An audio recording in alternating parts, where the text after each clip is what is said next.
আসসালামু আলাইকুম। কেমন আছো সবাই? আশা করি সবাই ভালো আছো, সুস্থ আছো।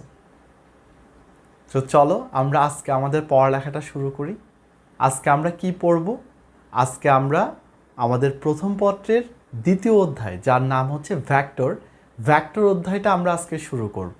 সো আজকে হচ্ছে আমাদের ভ্যাক্টরের লেকচার 1। সো ভ্যাক্টর সম্পর্কে জানার আগে সবার আগে যেটা জানতে হবে সেটা হচ্ছে রাশি কাকে বলে। সো রাশি হচ্ছে যা কিছু পরিমাপযোগ্য, অর্থাৎ ভৌত জগতের যা কিছু পরিমাপ করা যায় তাদেরকে বলা হয় রাশি। এটা হচ্ছে ফার্স্ট কথা। সো যেমন কি আছে, আমাদের দৈর্ঘ্য, আমাদের ভর, তাপমাত্রা, ওজন, বেগের মান, ত্বরণের মান, এদের প্রত্যেককে আমরা কি করতে পারি? পরিমাপ করতে পারি। তার মানে এরা প্রত্যেকেই হচ্ছে কি রাশি, প্রত্যেকে রাশি। তাহলে তোমাকে যদি বলি রাশির প্রকারভেদ করো, সো প্রকারভেদ শব্দটা যখনই তুমি শুনবে সবার আগে তোমাকে প্রশ্ন করতে হবে যে কিসের ভিত্তিতে আমরা প্রকারভেদটা করব, কার ভিত্তিতে। ধরো যে তোমার ক্লাসে 30 জন শিক্ষার্থী রয়েছেন। এখন তোমার শিক্ষক যদি তোমাকে বলে যে এই 30 জন শিক্ষার্থীকে বিভিন্ন গ্রুপে ভাগ করো, তাহলে তোমাকে ফার্স্টে কি জানতে হবে যে কিসের ভিত্তিতে এই শিক্ষার্থীদেরকে আমি গ্রুপে ভাগ করব। কারণ ভরের ভিত্তিতে হলে এক ধরনের গ্রুপ হবে, হাইটের ভিত্তিতে হলে আরেক ধরনের গ্রুপ হবে, তারপর রেজাল্টের ভিত্তিতে হলে আরেক ধরনের গ্রুপ হবে। সো এই জন্যই প্রকারভেদ শব্দটা যখনই তোমার সামনে আসবে সবার আগে তোমাকে জানতে হবে কিসের ভিত্তিতে আমাদেরকে প্রকারভেদ করতে হবে। যেমন আমরা প্রথমেই প্রকারভেদটা করব কিসের উপর ভিত্তি করে? নির্ভরশীলতার উপর ভিত্তি করে, যে আমাদের রাশিটা কারো উপরে নির্ভর করবে কি করবে না তার উপর ভিত্তি করে। সেটা দুই প্রকার, একটা হচ্ছে মৌলিক রাশি বা স্বাধীন রাশি, আর আরেকটা হচ্ছে যৌগিক রাশি বা লব্ধ রাশি। সো নামের মধ্যেই কিন্তু পরিচয়টা দেওয়া আছে। এক নাম্বারটা কি বললাম? মৌলিক রাশি বা স্বাধীন রাশি, অর্থাৎ যে সকল রাশি কারো উপরে নির্ভর করে না বরং অন্য সকল রাশি তাদের উপরে নির্ভর করবে, তাদেরকে বলা হয় মৌলিক রাশি বা স্বাধীন রাশি। খুব ভালো করে শুনে নাও, যে সকল রাশি কারো উপরে নির্ভর করে না বরং অন্যান্য রাশি তাদের উপরে নির্ভর করে তাদেরকে বলা হয় মৌলিক রাশি।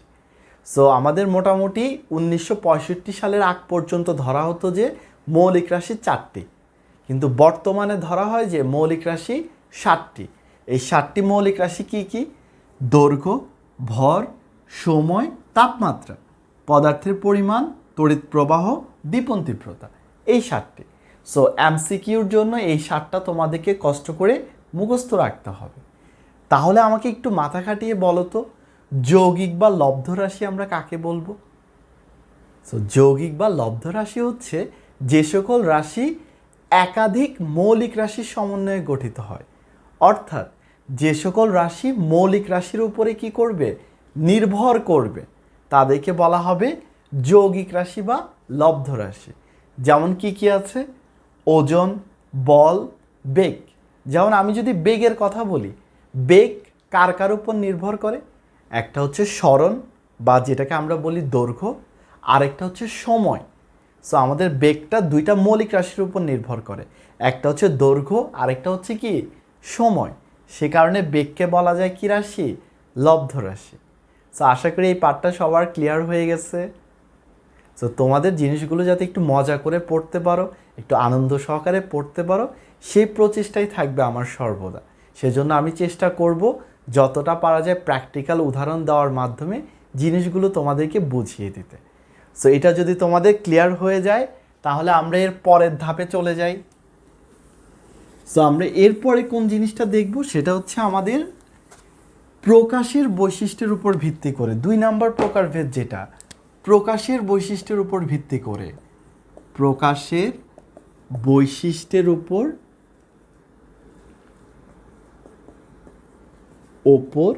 ভিত্তি করে, প্রকাশের বৈশিষ্ট্যের উপর ভিত্তি করে, অর্থাৎ একটা রাশিকে প্রকাশ করার জন্য কার কার সাহায্য দরকার হবে তার উপর ভিত্তি করে রাশি আবার 2 প্রকার। কি কি? এক নাম্বার হচ্ছে স্কেলার রাশি,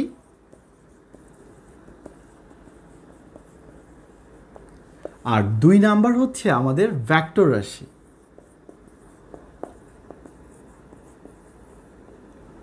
সো আমি এদের সংজ্ঞায় যাওয়ার আগে তোমাদেরকে দুটো উদাহরণ দিই, তাহলে তোমাদের বুঝতে সুবিধা হবে।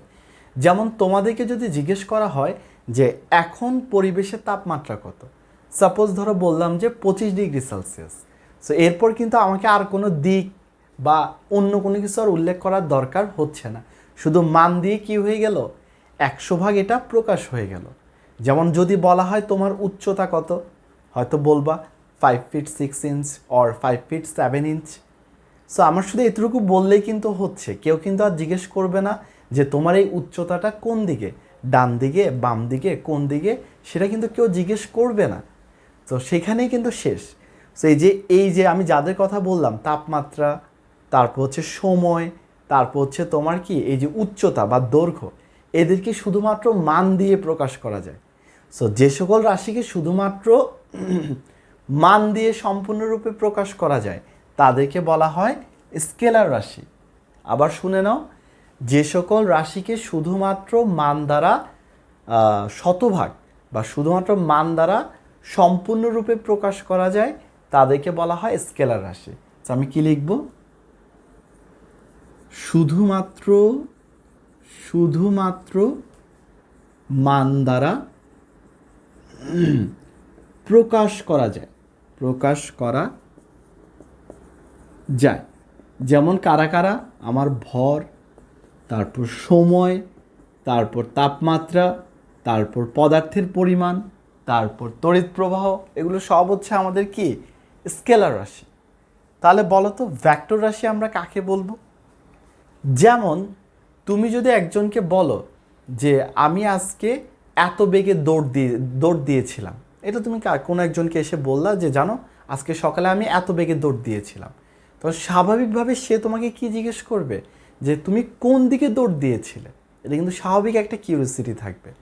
অথবা তুমি যদি বাসায় গিয়ে তোমার মাকে বলো যে মা আজকে আমার বন্ধু আমাকে ধাক্কা দিয়েছিল, ধাক্কা দেওয়া মানে কি বল প্রয়োগ করা, তাহলে স্বাভাবিকভাবে তোমার মা তোমাকে কি জিজ্ঞেস করবে যে বাবা তোমাকে তোমার বন্ধু কোন দিকে ধাক্কা দিয়েছে, মানে কি ডানে ধাক্কা দিয়েছে, বামে ধাক্কা দিয়েছে, নিচের দিকে ধাক্কা দিয়েছে, না উপরের দিকে ধাক্কা দিয়েছে। এটা কিন্তু একটা কমন কিউরিওসিটি। সো দেখো এই রাশিগুলোর কথা যখন আসতেছে সাথে সাথে কিন্তু দিকের কথাটা চলে আসতেছে। দিক ছাড়া কিন্তু এই রাশিগুলোর প্রকাশ কি হবে না, সম্পূর্ণ হবে না। সো এই ধরনের রাশিকে বলা হয় ভেক্টর রাশি। কোন রাশিগুলোকে? যাদেরকে প্রকাশ করার জন্য মান ও দিক উভয়ের প্রয়োজন হয়। তো খুব ভালো করে দেখো, যাদেরকে প্রকাশের জন্য মান ও দিক উভয়ের প্রয়োজন হয়, তাদেরকে আমরা বলবো ভেক্টর রাশি। যেমন অলরেডি আমি উদাহরণগুলো বললাম, বল, তারপর হচ্ছে বেগ, তারপর একটা আমি লিখতে পারি সেটা হচ্ছে ওজন। সো ওজন শুনলে আবার অনেকের একটু মনে কি লাগে, সন্দেহ লাগে। ওজন কাকে বলে সেটা আগে বলো তো। ওজন হচ্ছে কোনো বস্তুকে পৃথিবী যে বলে আকর্ষণ করে তাকে বলা হয় বস্তুর ওজন। তার মানে ওজনের দিকটা সর্বদা কোন দিকে কাজ করবে? ওজনের দিকটা সর্বদা কাজ করবে পৃথিবীর কেন্দ্রের দিকে। সেই হিসাবে যেহেতু এটার একটা দিক আছে, কোন দিক আছে এটার? পৃথিবীর কেন্দ্র বরাবর, সে কারণে ওজনকে আমরা কি বলতে পারবো? ভেক্টর রাশি বলতে পারবো। সো বোঝা গেছে সবার ব্যাপারটা? সো যদি আমাদের এই ক্লাসগুলো ভালো লেগে থাকে তাহলে অবশ্যই ক্লাসগুলো তোমাদের বন্ধুদের সাথে শেয়ার করে দিবে, যার ফলে তোমার বন্ধুরাও কি হতে পারবে? উপকৃত হতে পারবে। সো চলো এটা যদি বোঝা যায়, সো আমাদের এই চ্যাপ্টারটা মূলত হচ্ছে আমাদের কি নিয়ে? এই ভেক্টর রাশি নিয়ে। এটা নিয়ে আমরা কাজ করব সবচেয়ে বেশি।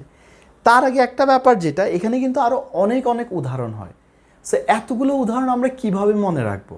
আবার মনে না রাখলেও সমস্যা। তার কারণ কি? তার কারণ হচ্ছে এগুলো এমসিকিউতে খুব নিয়মিত ভিত্তিতে আসে। সো এটা মনে রাখার জন্য আমাদেরকে একটা ছড়া ব্যবহার করতে হবে। সেই ছড়াটাকে একটু দেখো। আমরা কোনটা লিখব? ভেক্টর রাশির উদাহরণ। যে কোনো একটা মনে রাখলেই হবে। ভেক্টর রাশির উদাহরণ, ভেক্টর রাশির উদাহরণ। খুব ভালো করে খেয়াল করো, একটা ছড়ার মাধ্যমে আমি সবগুলো উদাহরণ মনে রাখতে পারবো। কি দেখো, ভবে সব প্রিয়তম ভাসে প্রেমে। এই একটা ছড়া বা এই একটা লাইন মনে রাখলে কিন্তু উদাহরণগুলো মনে রাখা হলো। এখন প্রশ্ন হচ্ছে কোনটা দ্বারা কি বোঝায়? এখানে ভ দ্বারা বোঝায় ভরবেগ, আর এই ব দ্বারা বোঝায় বল, সরি এটা দ্বারা বোঝায় বেগ।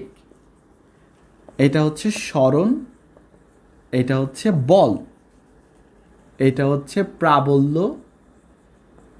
এটা হচ্ছে ওজন, ত দ্বারা হচ্ছে ত্বরণ, ম দ্বারা হচ্ছে মন্দন, এটা হচ্ছে ভ্রামক, এটা হচ্ছে সান্দ্রতা, এটা হচ্ছে পৃষ্ঠটান।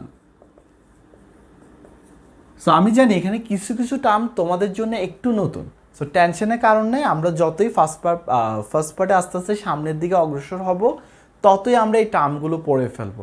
যেমন তোমাদের ভ্রামক, সান্দ্রতা, পৃষ্ঠটান, এগুলো আমরা পরবর্তী চ্যাপ্টারগুলোতে আস্তে আস্তে পড়বো। সো এটা নিয়ে টেনশনের কোনো কারণ নাই, আপাতত একটু মাথায় রাখো জিনিসগুলো। তবে এখানে কিছু স্পেশাল কেস আছে। সেটা কি?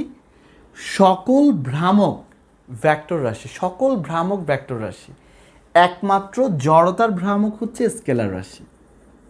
জড়তার ভ্রামক স্কেলার রাশি, এই জিনিসটা একটু মাথায় রাখতে হবে। জড়তার ভ্রামকটা হচ্ছে স্কেলার রাশি। আরেকটা স্পেশাল জিনিস আছে, সেটা হচ্ছে তড়িৎ প্রবাহ। তড়িৎ প্রবাহকেও কি বলা হয়? এটাকেও বলা হয় স্কেলার রাশি। এগুলো একটু মাথায় রাখতে হবে, এগুলো তোমাদের পরীক্ষায় এমসিকিউ আকারে এই জিনিসগুলো আসে, এই জন্যই এটা লিখে দেওয়া। তো ছড়াটার সাহায্যে তোমরা চাইলেই খুব সহজে কি রাখতে পারবা? মনে রাখতে পারবা। তাহলে চলো, এতটুকু যদি সবার বোঝা যায়, তাহলে আমরা ভেক্টরের আরও গভীরে আমরা ডুব দিই। সো ভেক্টরের গভীরে যাওয়ার আগে আমাদেরকে কি জানতে হবে?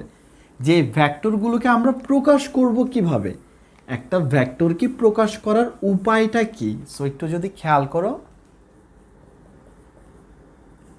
ভেক্টর রাশির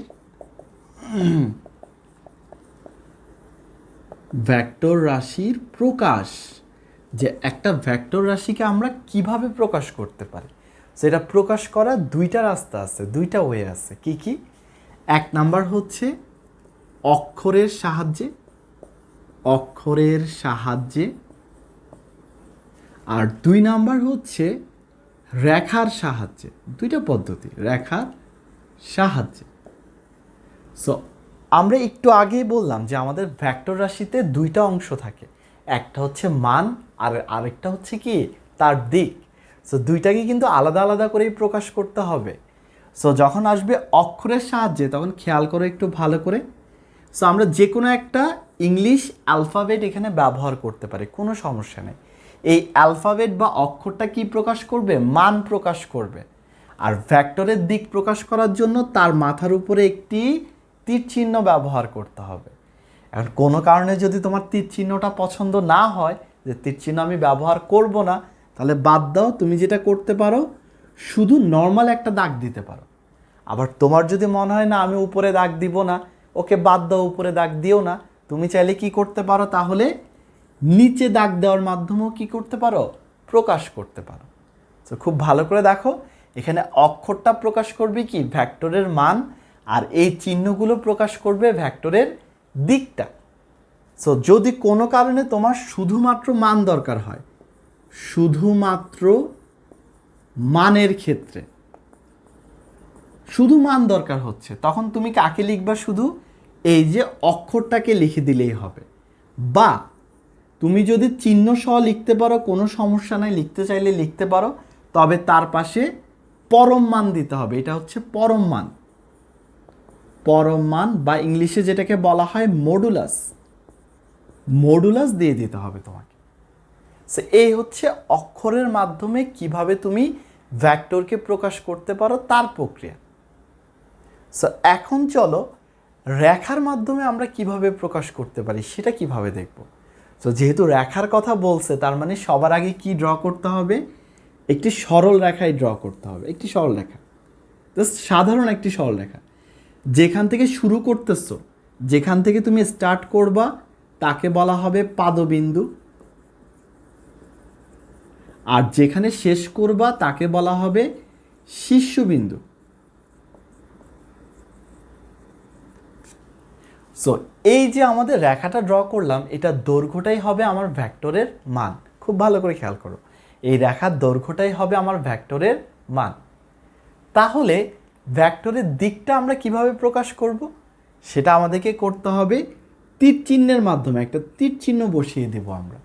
সো ভেক্টরটা যেদিকে আছে ওই বরাবর একটা তীর চিহ্ন দিলেই সেটা কি নির্দেশ করবে? দিক নির্দেশ করবে। খুব ভালো করে দেখো, এই রেখাটা নির্দেশ করতেছে ভেক্টরের মান, আর এই তীর চিহ্নটা নির্দেশ করতেছে ভেক্টরের দিক। সো আমরা এটাকে কি বলতে পারি? ধরো পি ভেক্টর বললাম। তার মানে ভেক্টরের কথা বললে ভেক্টর পি সমান হচ্ছে কি বরাবর আছে? এটা এবি বরাবর আছে। আর মানের কথা যদি বলে, মান পি সমান এই যে এবি যে বাহুটা আছে, এবি বাহুর দৈর্ঘ্যটা, জাস্ট এটা দৈর্ঘ্যটা নিলেই হয়ে যাবে। সেটাই কি নির্দেশ করবে? মান নির্দেশ করবে। তাহলে এই দুই প্রক্রিয়ায় আমরা কি করতে পারি? আমাদের প্রয়োজনীয় ভেক্টরগুলোকে প্রকাশ করতে পারি। তাহলে আশা করি সবার বোঝা গেছে এই ব্যাপারগুলো। তাহলে প্রকাশ করা যেহেতু আমরা শিখে গেলাম, এবার তাহলে কি দেখতে হবে? কিছু বৈশিষ্ট্য দেখতে হবে আমাদেরকে, কিছু বৈশিষ্ট্য সম্পর্কে ধারণা নিতে হবে। তাহলে যাও, ভেক্টর রাশির বৈশিষ্ট্য।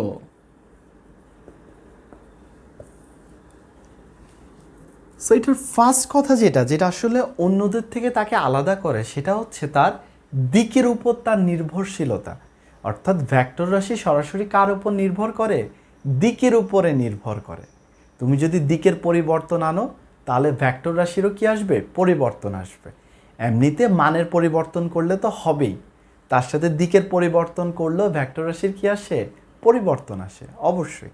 এটা হচ্ছে একটা ব্যাপার। তারপর আরেকটা ব্যাপার, যেটা স্কেলার রাশির যে যোগ বিয়োগ গুণ ভাগ, ওগুলো আমরা কি করতাম? বীজগণিতের নিয়মে করতাম। তুমি বলতে পারো স্যার এগুলা কোনগুলো? ওই যে 2 দুগুণা 4, 3 দুগুণা 6, এই যে আমরা এগুলো পড়তাম, এগুলো কি ছিল? স্কেলার রাশির গুণন। অথবা 2 এর সাথে 2 যোগ করলে 4, 5 এর সাথে 5 যোগ করলে 10, এগুলো হচ্ছে স্কেলার রাশির কি? যোগ। সো ওগুলো আমরা নর্মাল বীজগণিতের নিয়মে করতাম। কিন্তু ভেক্টর রাশির যোগ বিয়োগ বা গুণ কোনোটাই কিন্তু কি করা যাবে না? বীজগণিতের নিয়মে করা যাবে না। জিজ্ঞেস করতে পারো স্যার কেন? সো এটার আনসার হচ্ছে কারণ এখানে দিকটা ইম্পর্ট্যান্ট, এখানে দিকের বিবেচনাটা তোমাকে রাখতে হবে। সে কারণে এটা সাধারণ নিয়মে করা যাবে না। তাহলে তোমার প্রশ্ন থাকবে কোন নিয়মে করবেন স্যার? এটা করতে হবে ভেক্টর বীজগণিতের নিয়মে। এখন এটার নাম শুনে এত ভয় পাওয়ার কিছু নাই তোমাদের। আমরা আস্তে আস্তে এই চ্যাপ্টারে আমরা ওই জিনিসগুলোই শিখাবো, যে কিভাবে দুইটা ভেক্টর রাশি যোগ করতে হয়, কিংবা বিয়োগ করতে হয়, কিংবা গুণ করতে হয়। সো টেনশনের কোনো কারণ নাই। সো এটা গেল আরেকটা বৈশিষ্ট্য, যে ভেক্টর রাশির যোগ বিয়োগ গুণ সাধারণ নিয়মে হয় না, এটা ভেক্টর বীজগণিতের নিয়মে করতে হয়। তারপর আরেকটা যেটা, যে আমার এখানে ভেক্টর রাশির যে গুণটা, সেটাও কিন্তু আবার 2 রকমের। ভেক্টর রাশির গুণ 2 রকম হয়, যেটা বিস্তারিত আমরা শেষে পড়ব। এখন যদি একটু খেয়াল করো, এখানে একটা হয় স্কেলার গুণন। স্কেলার গুণনটা কেমন? যেটা আরেকটা নাম হচ্ছে ডট গুণন। এ ডট বি সমান এ বি কজ আলফা। কারণ অনেকেরই চোখ বড় হয়ে গেছে যে এগুলো কোত্থেকে আনতেছেন। টেনশনের কোনো কারণ নেই, এগুলো আমরা চ্যাপ্টারের শেষ দিকে গেলে পুরো এক একটা টপিকস হিসাবে এগুলো পড়ব। কিভাবে আসছে, কেন আসছে, সব পড়ব। এখন জাস্ট বৈশিষ্ট্য হিসাবে একটু মাথায় রাখো। তারপর আরেকটা হচ্ছে ভেক্টর গুণন করা যায়, ভেক্টর গুণন। সো সেটা হচ্ছে কি করতে হয়? এ ক্রস বি সমান ইটা A B sine alpha. So এই ইটাটাকে বলা হয় একক ভেক্টর, যার কাজ হচ্ছে কি নির্দেশ করা? দিক নির্দেশ করা। সো যে কারণে এই জিনিসগুলো এখানে লিখলাম সেটা হচ্ছে, খেয়াল করে দেখো, একই ভেক্টর, এখানেও এবি এখানেও এবি, কিন্তু এক জায়গায় গুণ করার পর পাওয়া যাচ্ছে স্কেলার রাশি, অর্থাৎ যেখানে কোনো দিক নাই। আবার অন্য জায়গায় গুণ করার ফলে কি পাওয়া যাচ্ছে, ভেক্টর রাশি, যেখানে দিক আছে। এটা কিন্তু দিক নির্দেশ করে। তার মানে আমরা কি বলতে পারি, একই প্রজাতির দুটি ভেক্টরের গুণফলের মান স্কেলার রাশিও হতে পারে, আবার গুণফলের মান ভেক্টর রাশিও হতে পারে। এটা নির্ভর করবে কোন ধরনের গুণ করতেছো। স্কেলার গুণন করলে স্কেলার রাশি পাবা, ভেক্টর গুণন করলে ভেক্টর রাশি পাবা। আপাতত এটা একটু মাথায় রাখো, পরবর্তীতে যখন আমরা টপিক্সে যাব তখন বিস্তারিত আলোচনা করে দেব। সো টেনশনের কোনো কারণ নেই।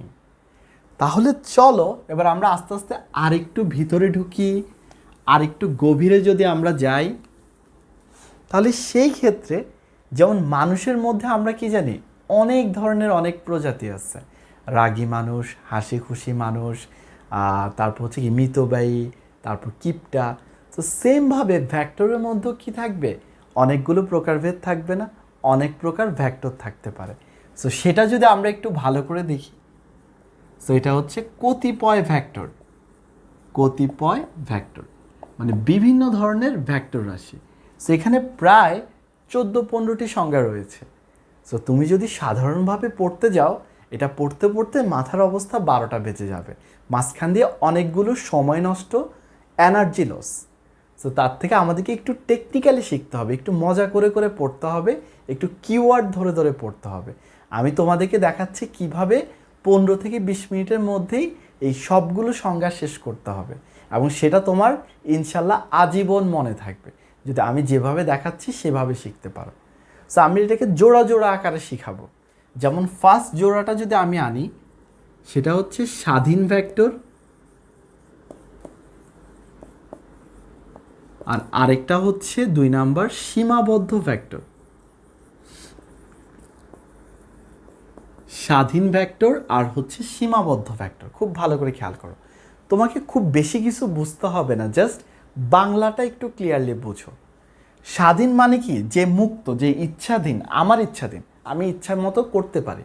আর সীমাবদ্ধ মানে কি, যেটা আগে থেকে নির্ধারণ করে দেওয়া আছে, যেটা আমি আমার মতো চাইলেও করতে পারবো না, যেভাবে বলা আছে ওইভাবেই করতে হবে।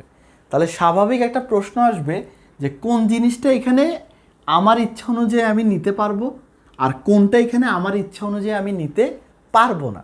সো ওই যে বললাম একটা কিওয়ার্ড মাথায় রাখতে হবে। সো ওই কিওয়ার্ডটা হচ্ছে পাদবিন্দু। এই দুইটা সংজ্ঞার জন্য কিওয়ার্ড কে, পাদবিন্দু। তাহলে এখন তোমরা নিজেরাই সংজ্ঞা বলতে পারবা যে যে সকল ভেক্টরের পাদবিন্দু আমরা আমাদের ইচ্ছা অনুযায়ী নিতে পারবো। অর্থাৎ পাদবিন্দু মানে কি, যেখান থেকে যাত্রা শুরুটা হয়, অর্থাৎ যাত্রা শুরুর বিন্দুটা আমরা আমাদের পছন্দ মতো কী করতে পারবো, চয়েস করতে পারবো, ইচ্ছা অনুযায়ী নিতে পারবো, তাকে বলা হয় স্বাধীন ভেক্টর। আমরা কি লিখব, পাদবিন্দু ইচ্ছে মতো নেওয়া যায়। সো তুমি জিজ্ঞেস করতে পারো স্যার এটা আবার কি ধরনের, এটা কিভাবে হবে? সো উদাহরণটা একটু খেয়াল করো। আমি যদি বলি 10 নিউটন বল পূর্ব দিকে, পূর্ব দিকে, এটা যদি তোমাকে বলে দিই যে 10 নিউটন বল পূর্ব দিকে, পূর্ব দিক কোনটা, ডান পাশে। সো ধরো যে আমি কি করলাম, এখানে ড্র করলাম পূর্ব দিকে 10 নিউটন, কিন্তু আমার এটা পছন্দ হইল না, আমি এটাকে আরেকটু বাম পাশে এনে ড্র করলাম,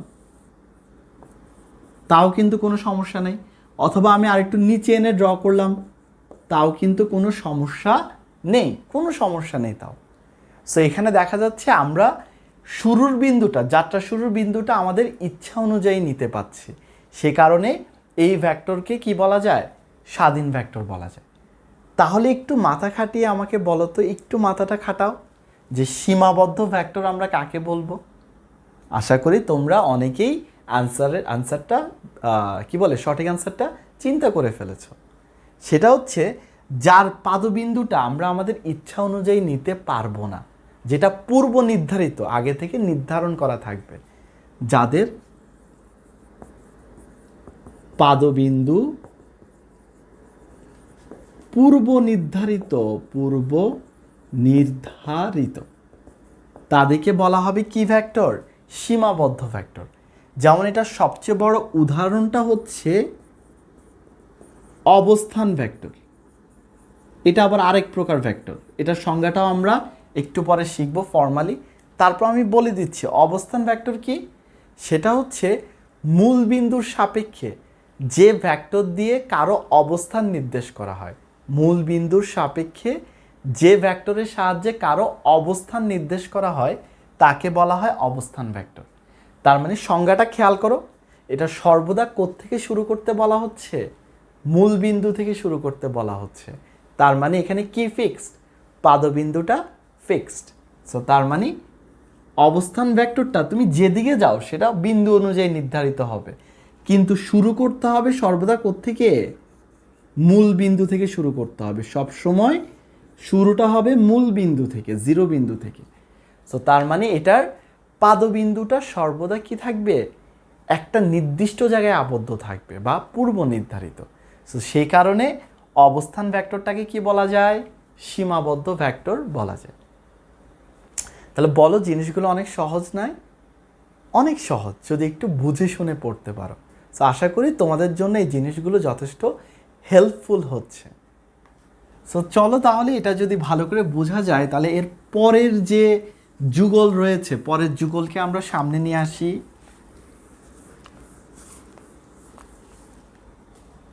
সো পরের যুগলকে আমরা কি বলবো? পরের যুগলের ক্ষেত্রে হচ্ছে যে খুব ভালো করে যদি খেয়াল করো, সো দেখো পরের যুগলটা আমাদের সামনে চলে এসেছে। সেটা হচ্ছে কি? সদৃশ ভেক্টর আর বিসদৃশ ভেক্টর। তাহলে বাংলাটা বোঝার চেষ্টা করো। সদৃশ মানে কি? যেটা মিল বোঝায়। আর বিসদৃশ মানে কি বোঝায়? অমিল। তাহলে প্রশ্ন হচ্ছে কোন জিনিসটা এখানে মিলবে কিন্তু কোন জিনিসটা নিচে মিলবে না, সেটা হচ্ছে প্রশ্ন। সেটা উত্তরটা আমি দিয়ে দিচ্ছি, সেটা হচ্ছে দিক। কারণ ভেক্টরের দিক থাকবে না, সেই দিকের হিসাবটা আমাকে এখানে করতে হবে, দিকের হিসাবটা লাগবে। সো তাহলে কি বলবো? দুটি ভেক্টরের দিক একই দিকে হলে, দুটি ভেক্টরের দিক একই দিকে হলে, অর্থাৎ দুইটা ভেক্টর যদি একই দিকে ক্রিয়া করে তাদেরকে আমরা বলবো সদৃশ ভেক্টর। যেমন এটা, এখানে সাইজ কোনো ম্যাটার করবে না, এখানে ম্যাটার করবে অনলি ডিরেকশনটা, যে অ্যাকচুয়ালি এটা কোন দিকে কাজ করতেছে সেই জিনিসটাই এখানে ম্যাটার করবে। সো সেটা একটু ভালো করে তোমাদেরকে আইডিয়া রাখতে হবে। তারপর খেয়াল করো বিসদৃশ ভেক্টর, দুটি ভেক্টরের, দুটি সমজাতীয় ভেক্টরের, সমজাতীয় ভেক্টরের দিক বিপরীত দিকে হলে, বিপরীত। এখন তোমার চোখটা একটু বড় হয়ে যেতে পারে, স্যার হঠাৎ করে আপনি সমজাতীয় এই ওয়ার্ডটা কি আনলেন, এটা দ্বারা কি বোঝায়? সো সমজাতীয় মানে কি? এক জাতীয়। অর্থাৎ আমরা জানি ভেক্টর রাশি অনেক ধরনের হয়, বল, বেগ, ত্বরণ, ওজন। সেখানে যেটা বোঝানোর চেষ্টা করতেছে যে তুমি যেই দুইজনকেও নাও তারা যাতে এক প্রজাতির হয়, অর্থাৎ বল হলে দুইজনই বল, তারপর বেগ হলে দুইজনই বেগ, ত্বরণ হলে দুইজনই ত্বরণ। সমজাতীয় বলতে একই প্রজাতির দুটি ভেক্টর রাশি নেওয়ার কথা বলা হচ্ছে। সো খেয়াল করো, যদি বিপরীত দিকে ক্রিয়া করে তাহলে একজন আছে ধরো সামনের দিকে, সেটা হচ্ছে এ, আরেকজন আছে পেছনের দিকে, সেটা হচ্ছে বি। এখানে ছোট বড় হইলেও সমস্যা নাই, শুধু দিকটা কি থাকতে হবে? পরস্পর বিপরীত দিকে থাকতে হবে। দেখো দেখতে দেখতে আমাদের কিন্তু চারটা সংজ্ঞা শেষ। সো আমরা যদি এর পরের দুইটাতে যাই, এবার একটু ভালো করে খেয়াল করো, একটু খেয়াল করো, এখানেই পড়াটা কমপ্লিট হয়ে যাবে। তারপর জাস্ট একটু চিন্তা করলেই দেখবা যে আর সারা জীবনে এটা ভুল হবে না। এরপরে যেটা আমরা শিখব সেটা হচ্ছে সমান ভেক্টর, আর এখানে হচ্ছে যে বিপরীত ভেক্টর, বিপরীত ভেক্টর বা ঋণাত্মক ভেক্টর যেটাকে বলা হয়, ঋণাত্মক ভেক্টর। সো আবার একটু বাংলাটা বোঝার চেষ্টা করো, কি বলা আছে? সমান আর আরেকটা হচ্ছে বিপরীত। তার মানে কোনো একটা ব্যাপার যেটা এখানে একই হবে, কিন্তু এখানে পরস্পর কি হবে, উল্টো হবে, পরস্পর উল্টোভাবে থাকবে নিচে। সো সেই একটা ব্যাপার কি, ওই একটা ব্যাপারটা কি হতে পারে, সো একটু যদি ভালো করে আমরা খেয়াল করি, সেটা হচ্ছে মান ও দিক দুইটারই বিবেচনা আসবে। এর আগেরটা ছিল শুধুমাত্র দিকের বিবেচনা, কিন্তু এখানে মান ও দিক উভয়ের বিবেচনা আসবে এই জায়গাটাতে। তো আমরা কি বলবো, সমমানের সমজাতীয় দুটি ভেক্টর, সমজাতীয় দুটি ভেক্টর, সমমানের সমজাতীয় দুটি ভেক্টর একই দিকে ক্রিয়া করলে, একই দিকে ক্রিয়া করলে, যদি একই দিকে কাজ করে তখন তাদেরকে আমরা কি ভেক্টর বলতে পারবো, সমান ভেক্টর বলতে পারবো তাদেরকে। সো দেখো এখানে মানটা সমান হতে হবে কিন্তু দিকটা হবে বিপরীত। সো সেটা আমরা কিভাবে ড্র করব, একদম ইকুয়াল করে দুইটা লাইন, কিন্তু ডিরেকশন রাখতে হবে কি অপোজিট, সরি এটা তো সেম ডিরেকশনে থাকবে, সেম থাকবে। সো এটা এটা সেটা মানে সমান এবং দিকও একদিকে, তার মানে এদেরকে পরস্পর কি বলা যায়, সমান ভেক্টর বলা যায়, এদেরকে বলা যায় সমান ভেক্টর। কিন্তু যদি তুমি নিচেরটার দিকে তাকাও, বিপরীত ভেক্টর বা ঋণাত্মক ভেক্টর কাকে বলবো, সো চিন্তা করলে কিন্তু অলরেডি আনসারটা তোমাদের চলে আসার কথা মাথায়। আমি জানি অনেকে অলরেডি বের করে ফেলেছো, সো একটু মিলিয়ে নাও আমার সাথে। সমমানের সমমানের সমজাতীয় সমজাতীয় দুটি ভেক্টর বিপরীত দিকে ক্রিয়া করলে, বিপরীত দিকে ক্রিয়া করলে একটির সাপেক্ষে সাপেক্ষে অন্যকে বিপরীত বা ঋণাত্মক ভেক্টর বলে, ঋণাত্মক ভেক্টর একটির সাপেক্ষে অন্যটি। এটা আমি বুঝিয়ে দিচ্ছি, একটু তোমাদেরকে ধৈর্য ধরো।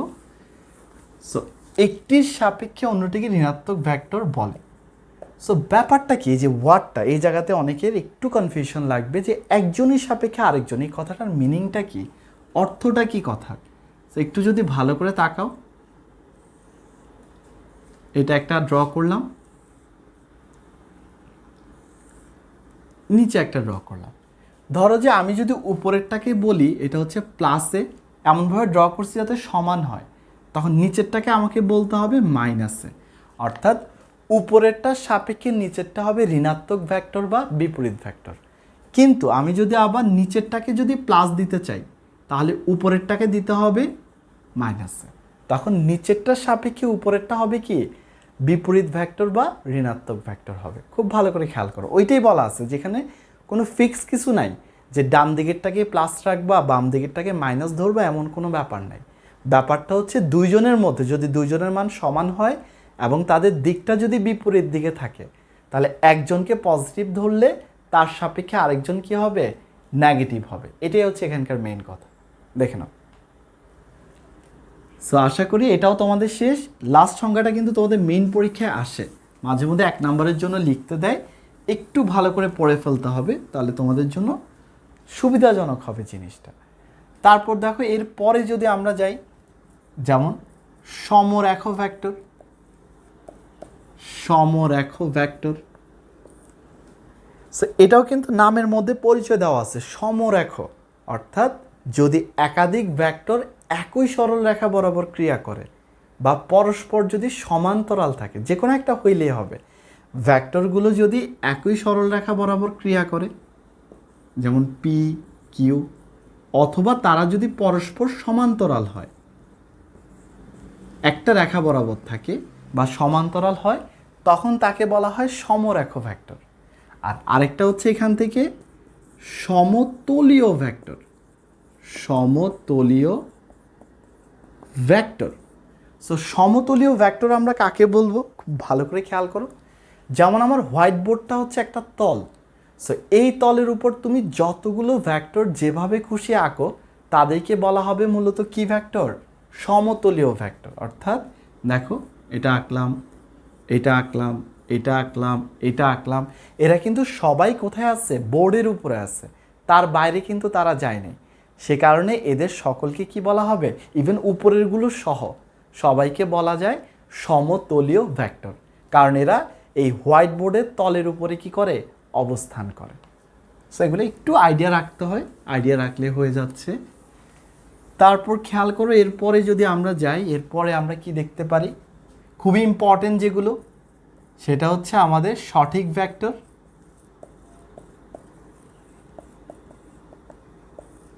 আর আরেকটা হচ্ছে যে আমাদের 9 নাম্বার নাল ভেক্টর বা শূন্য ভেক্টর। নাল ভেক্টর বা শূন্য ভেক্টর যেটাকে বলা হয়, খুব ভালো করে খেয়াল করো। সো সঠিক ভেক্টর আমরা কাকে বলবো?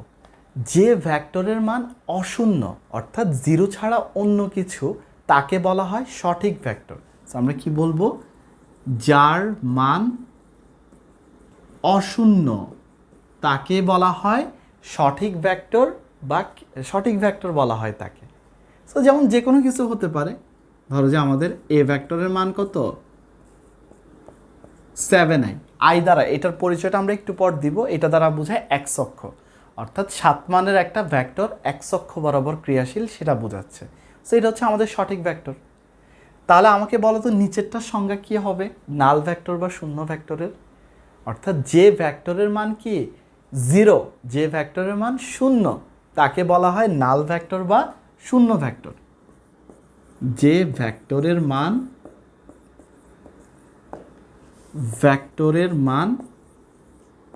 শূন্য তাকে বলা হয় শূন্য ভেক্টর বা নাল ভেক্টর। এটা খুবই স্পেশাল একটা ব্যাপার, সেটা নিয়ে আমরা আরও আলোচনা করব।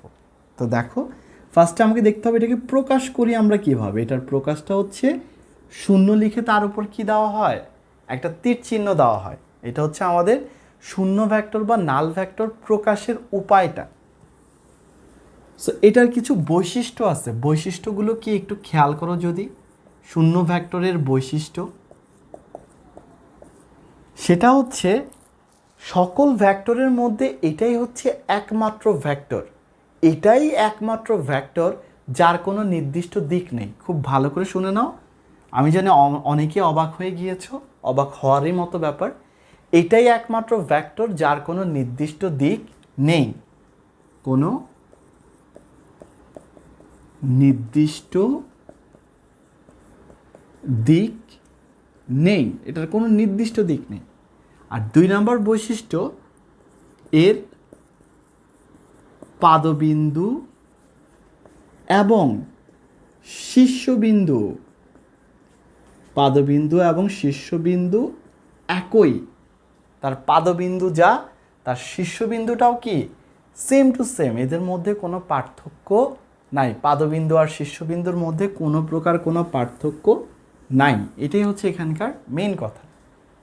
দেখে নাও, এখন তোমাদের মধ্যে যে ব্যাপারটা খুব অ্যালার্মিংভাবে বাঁচতেছে, বা তোমরা যে জিনিসটা খুব জোরে সোরে জিজ্ঞেস করতে চাচ্ছ, সেটা হচ্ছে দিক ছাড়া এটা আবার ভেক্টর রাশি হলো কিভাবে? সো সেটার অ্যান্সারও আমি দিব। তার আগে তোমাকে যেটা বলে নেই যে কিভাবে শূন্য ভেক্টরটা পাওয়া যায়। শূন্য ভেক্টর পাওয়ার উপায়, যে শূন্য ভেক্টরটা আমরা কিভাবে পেতে পারি, সেটা 2টা উপায় আছে আমাদের হাতে। 2টা কি কি? 2টা না, অ্যাকচুয়ালি 3টা আছে। যদি উভয় ভেক্টরের মান শূন্য হয়, উভয় ভেক্টরের মান শূন্য হয়, অর্থাৎ যা উভয় না, মানে যতজনকে নিয়ে কাজ করতেছে তাদের প্রত্যেকের মান যদি শূন্য হয়, তাহলে তারা যোগ করো বিয়োগ করো যেটাই করো, আলটিমেট ভেক্টরের মানটাও কত আসবে? শূন্যই আসবে। লব্ধির মানটাও কত আসবে? শূন্যই আসবে। সো প্রত্যেকটা ভেক্টরের মান যদি শূন্য হয়, তাহলে ওরা যুক্ত হয়ে যে ভেক্টরটা তৈরি করবে তার মানও কিন্তু কি শূন্যই হবে। এটা হচ্ছে 1 নাম্বার। 2 নাম্বার যেটা, দুটি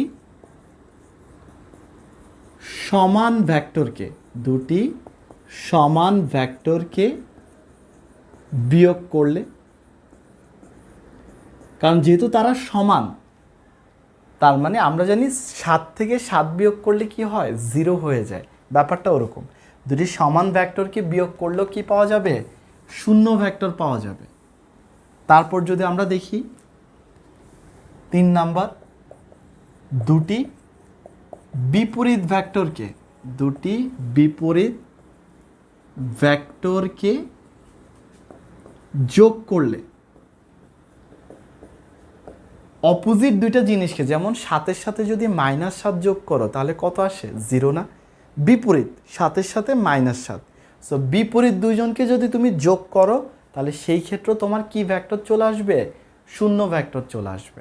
সো এই 3 উপায়ে তোমার কি করা যায়, শূন্য ভেক্টর পাওয়া যেতে পারে। এখন তোমার যেটা কোয়েশ্চেন ছিল একটু আগে, যে যদি এটা দিক না থাকে তারপরও কেন আমরা এটাকে ভেক্টর বলবো? দিক না থাকার পরও নাল ভেক্টর কেন বলা হয়, অর্থাৎ এটাকে শূন্য ভেক্টর কেন বলা হবে? তো তার জন্য তোমাকে একটা উদাহরণ খেয়াল করতে হবে। একটা উদাহরণ ধরো যে তোমার এখানে একটা বল আছে, একটা ফুটবল, তোমার একটা ফ্রেন্ড এটাকে ডান দিকে অ্যাপ বলে কি করলো, কিক করলো। একই সময় তোমার আরেকটা ফ্রেন্ড তাকে বাম দিকে অ্যাপ বলে ক্লিক করলো। খুব ভালো করে খেয়াল করো, একটা ফুটবল মাঝখানে আছে, তোমার একটা ফ্রেন্ড তাকে ডান দিকে কিক করলো অ্যাপ বলে, আরেকটা ফ্রেন্ড বাম দিকে কিক করলো। তাহলে বলো তো লব্ধি বলের মানটা কত হবে? লব্ধি বল সমান কি, দুইটা বিয়োগ করে দিতে হবে, বিয়োগফলটা কত, 0। এখন তুমি যদি বলো 0 স্কেলার রাশি, কিন্তু আমি তো জানি 0 যাকে প্রকাশ করতেছে লব্ধি বল, সে একটা ভেক্টর রাশি, তাহলে এখানে একটা ক্যাওয়াস তৈরি হয়ে যাবে না, একটা ঝামেলা তৈরি হয়ে যাবে না, একটা অসামঞ্জস্যতা তৈরি হবে না? সো এটা এড়ানোর জন্যই তখন কি তৈরি করা হয়েছে, শূন্য ভেক্টর বা নাল ভেক্টর নামে একটা টার্ম তৈরি করা হয়েছে। কারণ লব্ধি বলের মান কখনো স্কেলার হবে না, যেহেতু এটা লব্ধি বল, সুতরাং তার মানটা কি হবে, অবশ্যই ভেক্টর রাশি হবে। সো এখান থেকে তোমার কি আসছে, এই নালকে ভেক্টর রাশি। তাহলে আশা করি সবার এটা কি ক্লিয়ারলি বোঝা গিয়েছে। তো যেহেতু এটা আমাদের জন্য একটু স্পেশাল কেস, তাহলে তাকে একটু কি করতে হবে, স্পেশালি সম্মান জানাতে হবে, সেটা যাতে ভুল না হয় কারণ। সেটা যদি যায় তাহলে আমরা এরপরে আর কয়েকটা ভেক্টর একটু দেখি, যেমন একক ভেক্টর। একক ভেক্টর এটাও কিন্তু কি নামের মধ্যে পরিচয়টা দেওয়া আছে, একক ভেক্টর, তার মানে যে ভেক্টরের মান 1, জাস্ট 1, তাকে বলা হবে কি ভেক্টর, একক ভেক্টর। যে ভেক্টরের মান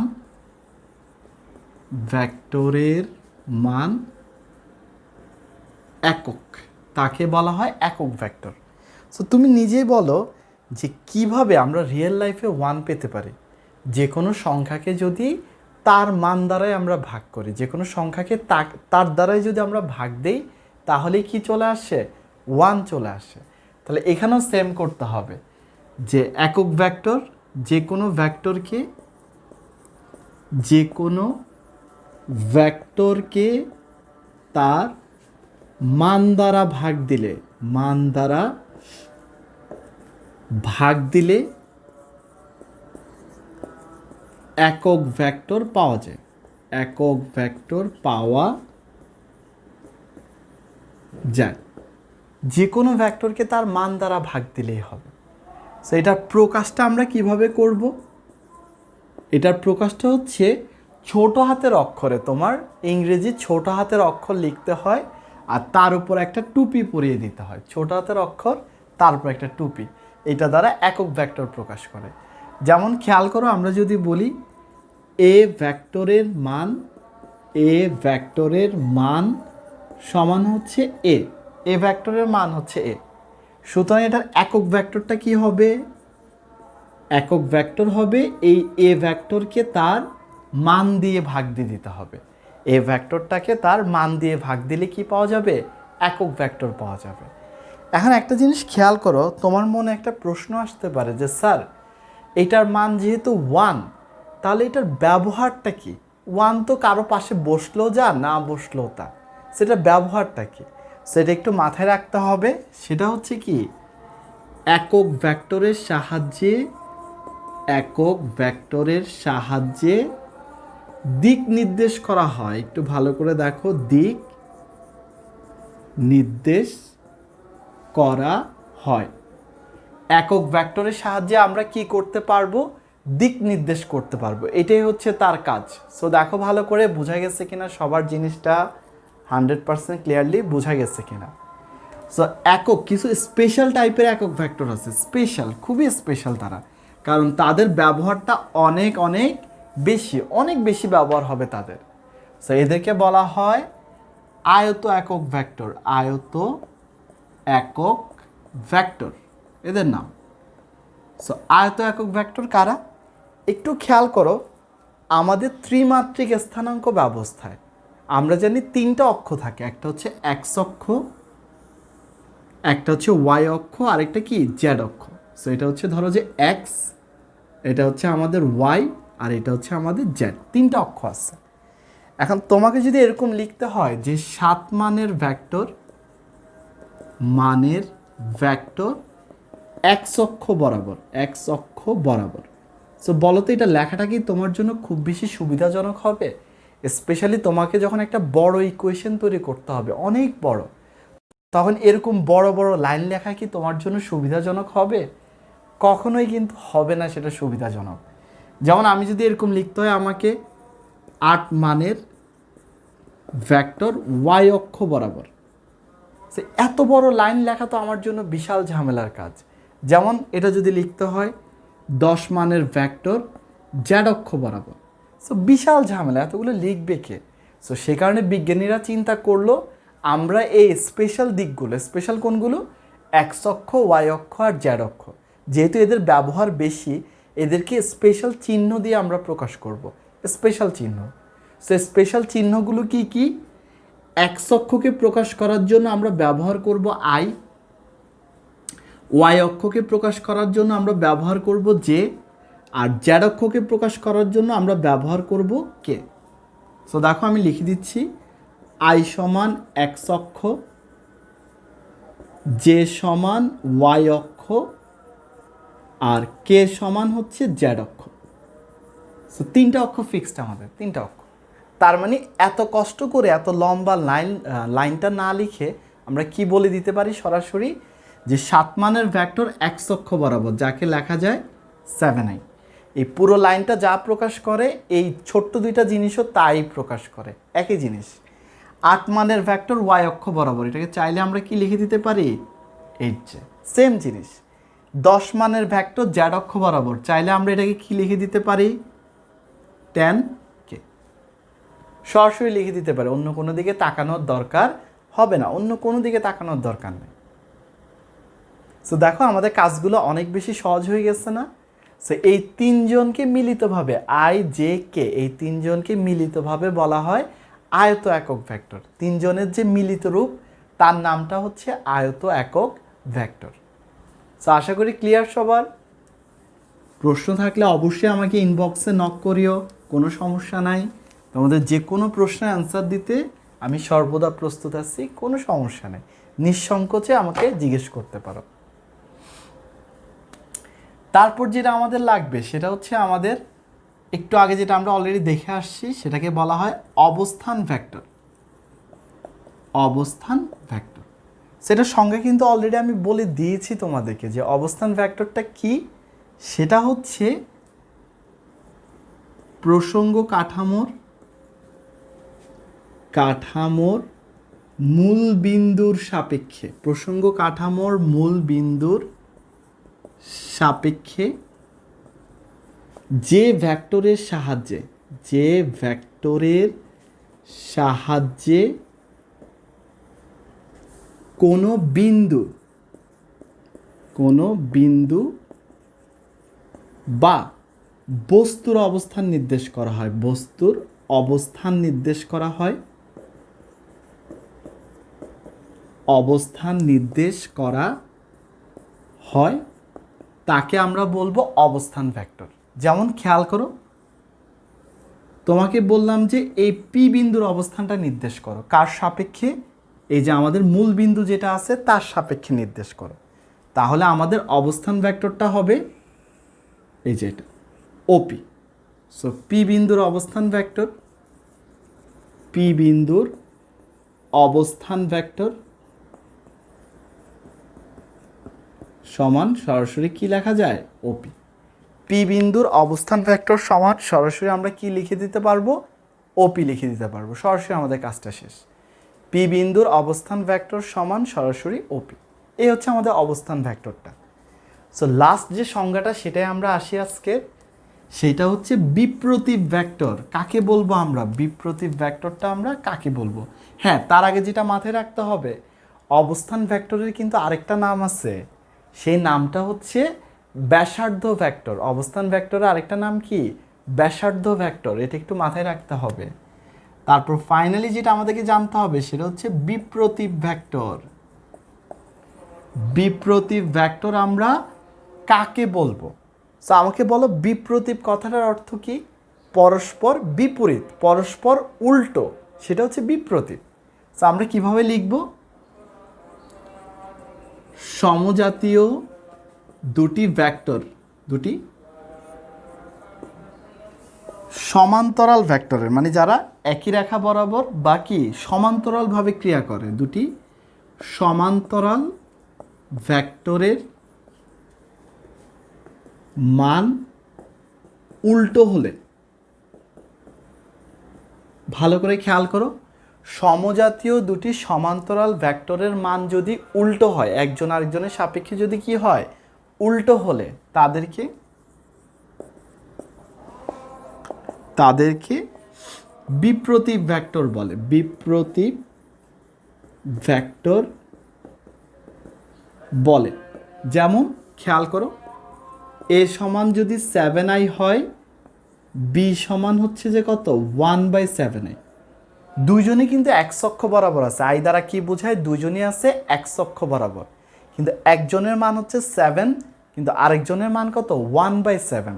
তার মানে মানগুলা কি উল্টা, 7 আর 1/7 কি উল্টো না একজন আরেকজনের। সো এই কারণে এই দুইজনকে বলা হয় বিপ্রতীপ ভেক্টর। আর আরেকটা মজার জিনিস যেটা একটু মাথায় রাখতে হবে সেটা হচ্ছে বিপ্রতীপ ভেক্টর চিনার উপায়। যদি দুটি ভেক্টরের গুণফলের মান 1 হয়, একটু ভালো করে খেয়াল করো, দুটি ভেক্টরের গুণফলের মান যদি 1 হয়, তবে ওই দুটি ভেক্টরকে কি বলা হয়, বিপ্রতীপ ভেক্টর, বা এটার আরেকটা নাম আছে যাকে বলা হয় ব্যতিহার ভেক্টর। ব্যতিহার ভেক্টর বলা হয়। যেমন দেখো, এই দুজনকে যদি আমরা গুণ দিই, তাহলে দেখা যাচ্ছে এদের গুণফলের মান কত 7, আর নিচের 7 কাটা গিয়ে 1 থাকতেছে। তার মানে এই দুটি ভেক্টরকে কি বলা যাবে, বিপ্রতীপ ভেক্টর বা ব্যতিহার ভেক্টর বলা যাবে। সো সবার কি বোঝা গেল সংজ্ঞাগুলো। তো বলেছিলাম না, আমরা সংজ্ঞাগুলো এই 15টা সংজ্ঞা 20 মিনিটের মধ্যে আমরা খুব সহজভাবে শিখে ফেলবো। সো এখন যদি একটু চিন্তা করো নিজেরা বাসায়, আর একটু প্র্যাকটিক্যাল কিছু উদাহরণের সাথে মিলিয়ে নিতে পারো, আশা করি সারা জীবন আর এগুলো ভুল হবে না। সো আশা করি ক্লাসটার মাধ্যমে তোমরা উপকৃত হয়েছো। সো এটা আরও বেশি উপকারে তোমাদের লাগবে যদি তোমরা আজকের পড়াটাই আজকে কি করে ফেলতে পারো, শেষ করে ফেলতে পারো। সো ঠিক আছে, সবাই ভালো থাকো, সুস্থ থাকো, নিরাপদে থাকো। আল্লাহ হাফেজ।